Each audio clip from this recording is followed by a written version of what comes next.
તો હે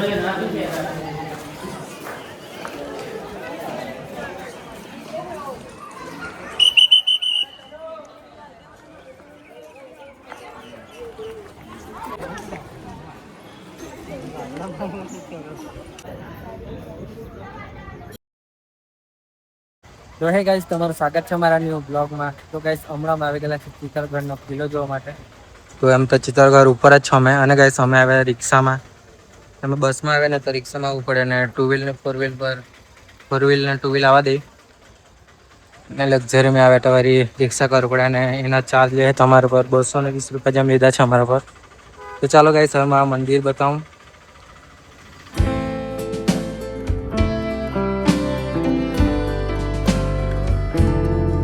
देखिए, आप लोग मीरा मंदिर के अंदर खड़े हैं और शक्ति भक्ति इस त्याग की भूमि पर मीरा मंदिर के अंदर आपको हार्दिक वेलकम आप सभी का। और यहाँ भक्ति में मीरा हुई जो साक्षात कृष्ण से बातें करती थी और भोजन को अमृत में चेंज कर दिया था।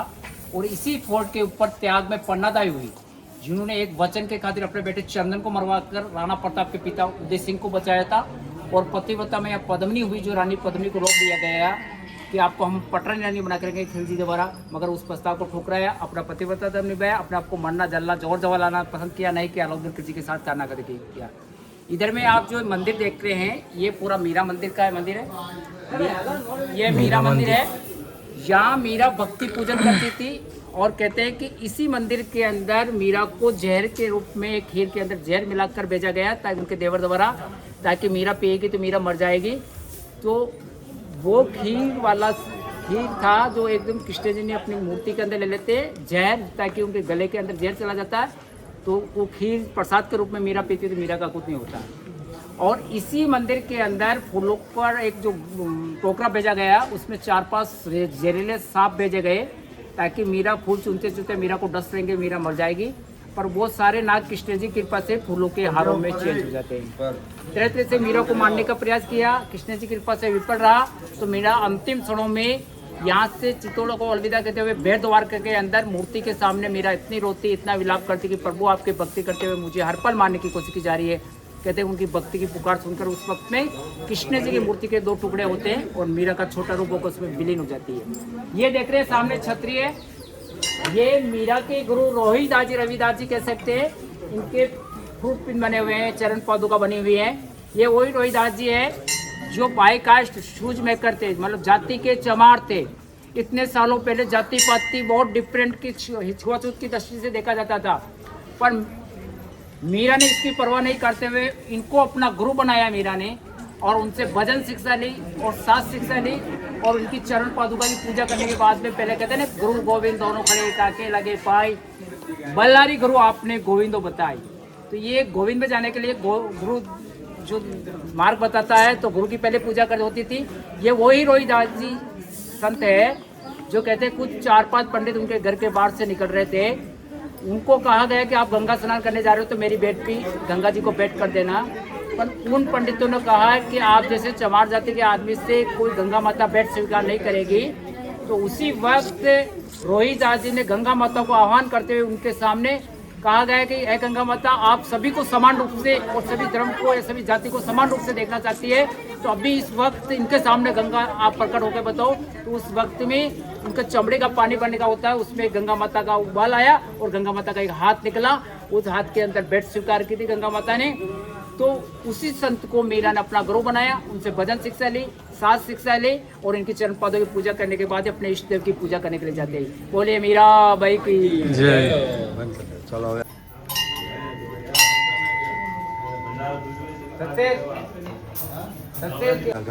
अब वो मंदिर देखेंगे उसके बाद में, वो देख लिया ना। तो गए सब मीरा, चलो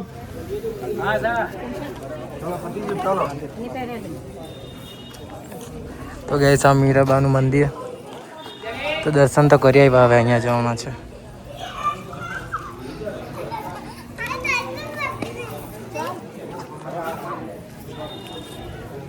चलो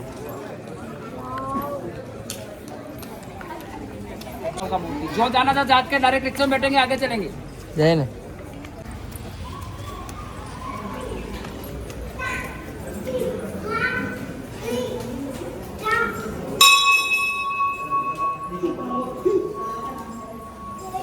राधा कृष्ण मंदिर છે, કૃષ્ણ ભગવાન.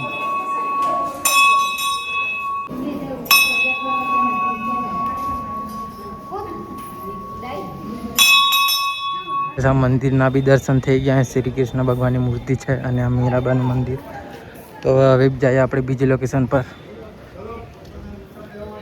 ચાલો ગયા છે હવે બીજી લોકેશન પર. વાંદરા બી છે આ લોકો જોવા.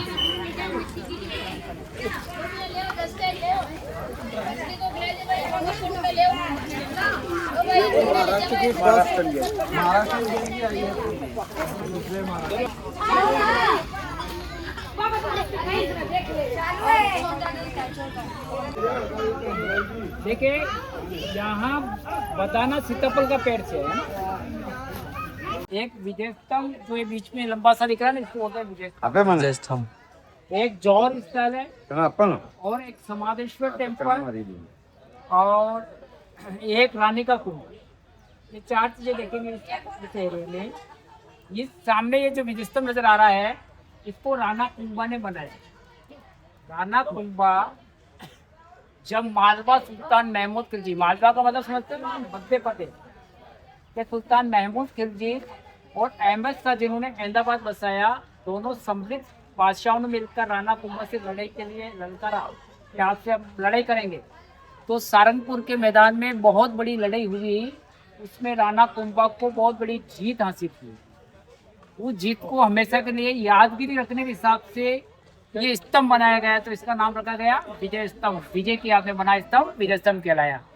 122 फीट इसका ऊंचाई है. 157 सीढ़ी है इसमें. 9 ग्रह के आधार पर 9 मंजिला बनाया हुआ.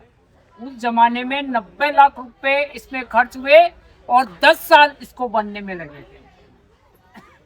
इसके 8वें और 9वें माले में लंबाई ऊपर होने से सैनिकों की टुकड़ी रहती थी, सैनिकों की टुकड़ी रहती थी. और दूर से देखा जाता था कि भारी मात्रा में कहीं धूल मिट्टी का उड़ान देखते तो समझ जाते कि दुश्मन की सेना हजारों की मात्रा में घोड़ों हाथियों के साथ में हमारे साथ बढ़ रही है.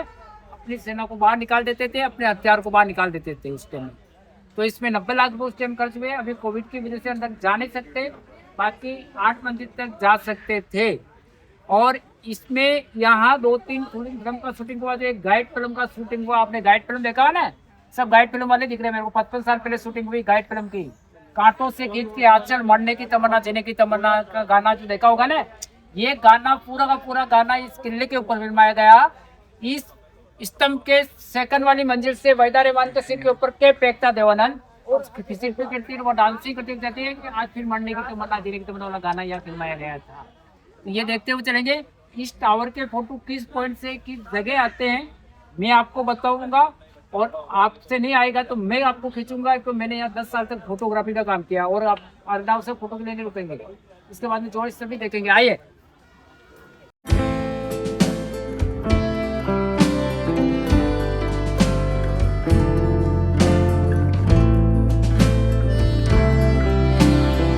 આ છે વિજય સ્તંભ જે કીધું ને તે. અને આ એક મંદિર છે. वापस आ रहे हैं इधर.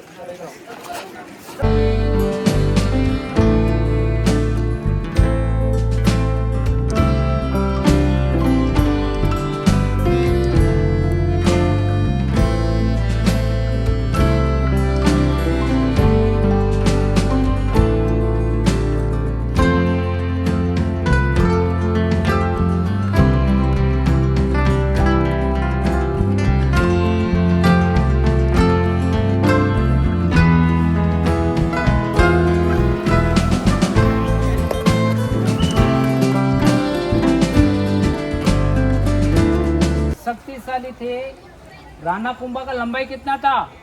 7.5 फीट का लंबाई था राणा कुंभा का. राणा कुंभा का हाथ कितना लंबा था? घुटने से इतना लंबा जाता था राणा कुंभा का नीचे यहाँ तक. कहते हैं कि कुंभलगढ़ में शिव जी की पूजा करते थे राणा कुंभा. 4 फीट ऊंचे शिवलिंग को नीचे जमीन पर टिक के बैठ कर ऊपर पूछ चढ़ा सकते थे. इतने लंबे हाथ थे राणा कुंभा के. राणा कुंभा ने अपने जीवन में मुगलों के खिलाफ 56 बार लड़ाई लड़ी और सभी लड़ाइयों में जीत हासिल की राणा कुंभा ने. राणा कुंभा ने मेवाड़ के अंदर 84 किलो में से 32 किलो का निर्माण कराया, किसी को रिपेयर करके, किसी को पूरी तरह बनाकर। कुंभलगढ़ आपके सामने उदाहरण है। राणा कुंभा 35 वर्ष तक राज करते रहे, तो उनका सबसे बड़ा लड़का उदयकरण उदा के दिमाग में आया कि मेरा बाप कब मरेगा और मेरा राजा बनने का वक्त कब आएगा, मेरे सफेद वाला आने को मेरा बाप सोच से बना हुआ हो और 35 साल से बराबर राज कर रहा है और कभी किसी प्रकार का युद्ध नहीं आ रहा है। तो कुंभलगढ़ में शिव जी की पूजा कर रहे थे, तो एक बेटे पे हर आदमी विश्वास करते हैं, उनके रंग रक्षक होते हैं वो भी विश्वास करते हैं कि उनका बेटा है। मगर मन में ठान के गया और कुंभलगढ़ में शिव जी की पूजा कर रहे थे, उनके पास कोई हथियार नहीं था और पीछे से धोखे से वार करके राणा कुंभा को अपने ही बड़े लड़के उदयक्रम उदा ने मार दिया, एक राजा बनने के खातिर। समझ में आ रही ना आप लोगों? इसकी जानकारी उनके छोटे भाई रायमल को पता लगी, तो रायमल ने अपने बड़े भाई को मार दिया पिता का बदला लेने के लिए। और रायमल के लड़के होते राणा सांगा, जो काफी ताकतवर थे। 100 लड़ाई लगातार जीती राणा सांगा ने। कहते हैं कि उन्होंने काबुल के अंदर कब्जा किया था। और राणा सांगा जब युद्ध स्थल में प्रेजेंट होते, हाजिर होते, तो मुगलों की कुछ सेना तो उनसे डर के ही भग जाया करती थी, इतने खतरनाक पड़ते थे राणा सांगा। राणा सांगा के 7 पुत्र हुए। सबसे बड़ा पुत्र भोजराज था, जो मीरा का पति कहलाया, और सबसे छोटा उदय सिंह था, जिसको पन्नादाई ने अपने बेटे चंदन को मरवा के बचाया। 3-4 पुत्र उनके युद्ध के अंदर शहीद हो गए। राणा सांगा ने अपने जीवन में 100 फाइट युद्ध के अंदर अपने 4 पुत्रों की बलि दे दी। अपना एक हाथ कट गया, अपना एक पांव कट गया, अपना एक आंख चला गया और 80 होल हो गए। मगर एक पांव के बल से इतने खतरनाक तरीके से लड़ते, जैसे पंखा घूमे और पंखुड़ी नजर नहीं आया, उस तरह उसके पांव का अंदाजा नहीं लगा सकते और 200, 300, 400 का ढेर कर देते थे। इतने खतरनाक तरीके से करते थे। तो ये इतना, ये जो राणा कुंभा इतना प्रबल, ये जो पूरा इन रेलिंग जो ग्राउंड देख रहे हैं ना, ये जो इन रेलिंग जो ग्राउंड देख रहे हैं आप लोग, ये है जौहर स्थल। कहते हैं कि 1956 के आसपास में, देश आज़ाद होने के बाद में गवर्नमेंट के अंदर में ये किला आया। उस वक्त में इस ग्राउंड का बाउंड्री टू बाउंड्री खुदाई किया, तो ये बाउंड्री 40 से 50 फीट गहरी हुई और यहाँ से खड्डा मिला पूरा, जिसके अंदर भारी मात्रा में लेडीज हड्डियाँ मिली, लेडीज गहने मिले और भारी मात्रा में राख मिला, जिससे सिद्ध हुआ कि जौहर यहाँ हुआ था। यहाँ 1303 में जब रानी पद्मिनी का जौहर हुआ, 16,000 लेडियों का जिंदा आग में जौहर हुआ था। और 1535 में राणा सांगा की डेथ का फायदा उठाकर जब गुजरात बहादुर शाह बोलता है, तब 13,000 लेडियों का जिंदा आग में जौहर हुआ था। और अंतिम और लास्ट जौहर हुआ 1568 के अंदर, अकबर हमला बोलता है, तब 7,000 लेडियों का जिंदा आग में जौहर हुआ। मेरे कहने का मतलब 200-250 साल के गैप में करीब 36,000 वीरांगनाओं ने जौहर की आहुति दी। जौहर का मतलब होता है, ऐसे करते हिला रहा हूं, समझ में आ रही ना? जौहर का मतलब होता है कि जब जब भी यहाँ की औरतों को ऐसा लगा युद्ध में हमारी हार हो चुकी है और दुश्मन हमारे ऊपर आकर हमारी मान मर्यादा, इज्जत और स्वाभिमान को ठेस पहुंचा सकते हैं, तो दुश्मन के आने से पहले अपने आप को मरना जलना पसंद किया जाता था, उसे जौहर कहा जाता है। सती अपने हस्बैंड की डेड बॉडी के, अपने पति की डेड बॉडी के साथ जलना होता था, मगर उस टाइम में औरत को ऐसा वैराग्य उत्पन्न होता था, ऐसा सतीत्व उत्पन्न होता था कि औरत अपनी मर्जी से, अपनी इच्छा से अपने पति के साथ सती हुआ करती थी। मगर लोगों ने इसके एक परंपरा बनाकर सती प्रथा को अनिवार्य रूप कर दिया, तो राजा राम मोहन राय ने विरोध किया और सती प्रथा को बंद किया। शायद आपने स्कूलों में, बुकों में कहीं पढ़ा होगा। ठीक है, यहाँ 1535 में जो सेकंड जौहर इसी ग्राउंड के अंदर हुआ, तो ये 40 से 50 फीट गहरे खड्डे के अंदर चंदन, लकड़ी की तेल वगैरह सारी चीजें सजा दी गई और केवल औरतें ने अपना सारा अनुमत पहन लिया, हाथों मेहंदी लगा दी, कैसे चुनी पहन गई और जौहर करने का अंतिम समय चल रहा था। उस वक्त में रानी कर्णावती के दिमाग में एक चीज बराबर आ रही थी कि मेरा बेटा उदय सिंह छोटा बच्चा है, किसके सुपुर्द करके दो, सोतेले भाई पे अभी विश्वास नहीं कर सकती हो, अभी रंग बदलना, कल का भरोसा नहीं कर सकती हो। फिर उसके दिमाग में आया कि पन्ना दाई ऐसी सेक्स है जिस पर सबसे ज्यादा भरोसा किया जा सकता है क्योंकि उदय सिंह को बचपन में रानी कर्णावती के दूध ने से उदय सिंह को बचपन में पाला पोसा पन्ना दाई ने, और उसके बेटे का हक का दूध पिलाया पन्ना दाई ने। जो माँ अपने बेटे का हक का दूध मेरे बेटे को पिला सकती, वो रक्षा कर सकती, पन्ना दाई। ये समादेश्वर मंदिर मतलब एक ही भगवान की त्रिमूर्ति है। 11वीं शताब्दी में राजा बौद्ध द्वारा इसको बनाया गया था और गुजरात के राजा कुमारपाल द्वारा इसका रीबिल्ड किया गया, रिपेयर किया गया। इसमें एक ही भगवान की त्रिमूर्ति है, वर्मा विष्णु महेश, सृष्टि के पालन करता, रचयिता, विनाश करता, तीनों रूप देखने को मिलेंगे इसमें। जब भी रानियों ने जौहर किया इस मंदिर के अंदर पूजा अर्चना करके किया, और जब भी राणा लोग युद्ध में गए इस मंदिर के अंदर तलवारों की पूजा करके गए। ये देखते इसके बाजू में एक रानी का कुंड वो देखेंगे। देखिए आप कह रहे हैं कि जौहर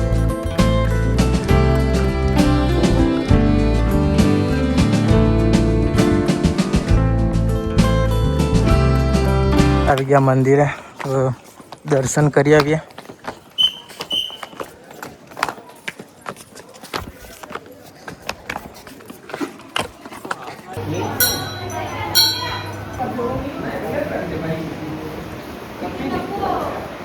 कैसे અહીં મંદિરથી બહાર નીકળતા જ આટલું મસ્ત વ્યૂ જોવાનું મળી જશે તમને। જો ગાઈસ, બહુ ખતરનાક વ્યૂ, એક નંબર।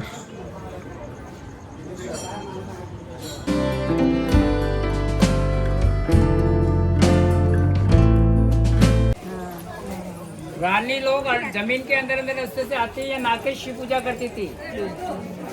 हाँ, गुप्त तरीके से अंडरग्राउंड जो एक झरना गिरता है जिसका पानी यहाँ सड़क होता है, और इस कुंड को इतना पवित्र माना गया है कि यहाँ के लोकल लोग गंगा स्नान करने के बाद में एक बार यहाँ पानी के छींटे दे के या नाक के घर पे जाते, तभी इसको यात्रा को पुण्य माना जाता है। 11 पूर्णिमा जो भी है, कार्तिक पूर्णिमा जो भी है, यहाँ स्नान करती है औरतें, और इसके अलावा इसमें दीपदान वगैरह किया जाते हैं। ये 50 फीट गहरा टैंक है, 50 फीट गहरा खोल का जो बना हुआ है, ये जो पानी का कुंड है, इसके अंदर क्या है, मेरी ज़िंदगी में 40-50 आदमी को अंदर डूबते हुए देख लिया। और कभी कभी ये कहते हैं इसमें दिन के टाइम में जो पुराने मरे हुए आदमी है, जो तैरने वाले आदमी के पैर पकड़ने की कोशिश करते हैं कि एक और हो जाए तो अपना यूनियन बढ़ जाएगी। समझ रहे हो? तो ऐसा हो जाता है। तो ये किले का नेट वगैरह खोले तो इस तरह का युवा था। नीचे कोई नहीं जाएगा, नीचे खतरे वाला हिसाब है।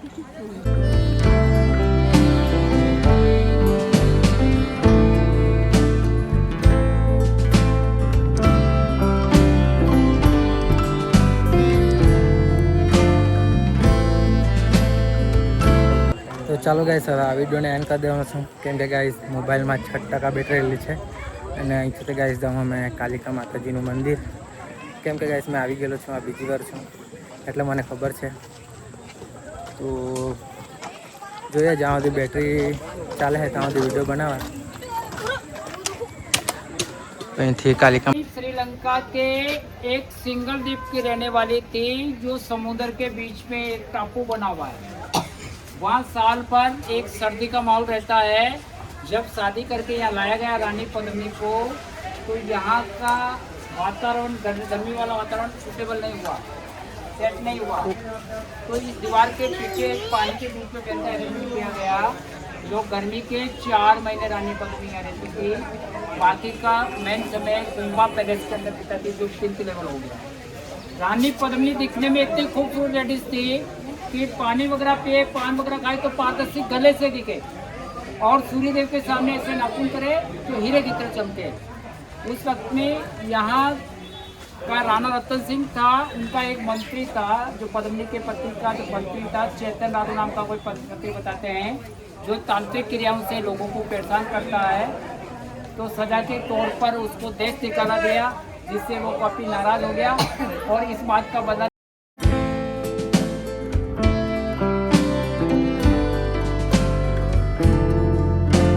आने के बाद गर्मी सूटेबल नहीं हुई, और उसके लिए पहले कूलर एसी लाइट का कार्यक्रम नहीं था, तो पानी के बीच में एक बेड का अरेंजमेंट किया गया, और कभी रानी पद्मिनी को दिखाया गया नहीं था। और लड़ाई को टालने के हिसाब से, जनानी को बचाने के हिसाब से, एक रानी पद्मिनी की जगह एक सर्वेंट जो थी, नौकरानी, उसको रानी का रूप गेटअप मेकअप देकर ये पानी वाले वेब से नीचे नंबर पे स्टेज पे बिठाया, और इस रूम में अलाउद्दीन खिलजी को लाया गया, और चारों तरफ 4 आईने लगाए गए, ये गिलास लगाए ना, चारों तरफ गिलास लगाए गए। आने वाला बादशाह एकदम भ्रम की स्थिति में यहाँ खड़ा है, किस आईने से हमें दिखाया जाएगा। और ये आईना 60 डिग्री एंगल से गिलास ऊपर हुआ था, और यहाँ से अलाउद्दीन खिलजी को खड़ा किया है, नकली पत्र दिखाया ना, तो यहाँ खड़ा किया, और आजू बाजू दोनों तरफ सेनाएं खड़ी थी, और खिलजी को सब निर्देश हुए कि इस पॉइंट से 1-2 कदम फेंक जाकर डायरेक्ट फेंकने का प्रयास करेंगे, तो बिगर किसी सूचित किए आपको डायरेक्ट आपका गर्दन काट दिया जाएगा। ऐसी परिस्थिति के अंदर अलाउद्दीन खिलजी साइलेंट रहते हुए वहां से रिप्रेजेंट देगा इस गिलास के अंदर, यह गिलास था पहले, और अलाउद्दीन खिलजी चालाकी दिखाते हुए पीछे ले जाते हुए अपने पांव को साइलेंट रखते हुए ऐसे घूम कर डायरेक्ट देखने का प्रयास किया, पर यह घूमने पर महल की एक भी सीढ़ी नहीं आती है, तो उल्टी देख पाया और डायरेक्ट देख नहीं पाया। ये गिलास टूट चुका है फिल्म के विरोध में, और इस गिलास को देखना है तो गाइड फिल्म का जो गाना है कांटों से खींच के आंचल मारने की तमन्ना, जिन्हें तमन्ना 55 साल पहले यहाँ शूटिंग हुआ था, उसमें वैदा रहमान उस पॉइंट पे बैठी थी, देवानंद ने इस पॉइंट से इस गिलास के अंदर देखा था। ठीक है, धन्यवाद। चलो चलो पढ़ेंगे।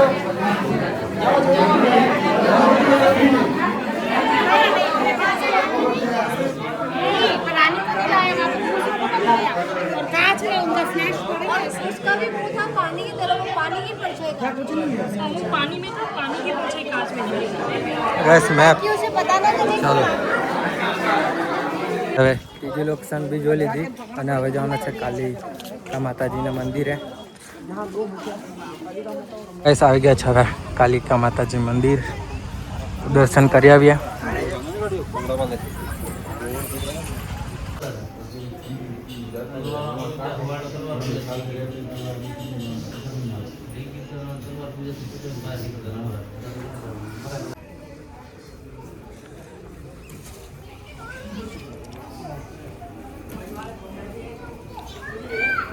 મહાદેવ। તો ચાલો ગાઈસ, કાલિકા માતાજીના બી દર્શન થઈ ગયા છે, તો હવે ખબર નહીં ક્યાં લઈ જતા છે। બાકી આપણી તો બેટરી બી પતી જ જવાની છે, 1-2% જ હશે।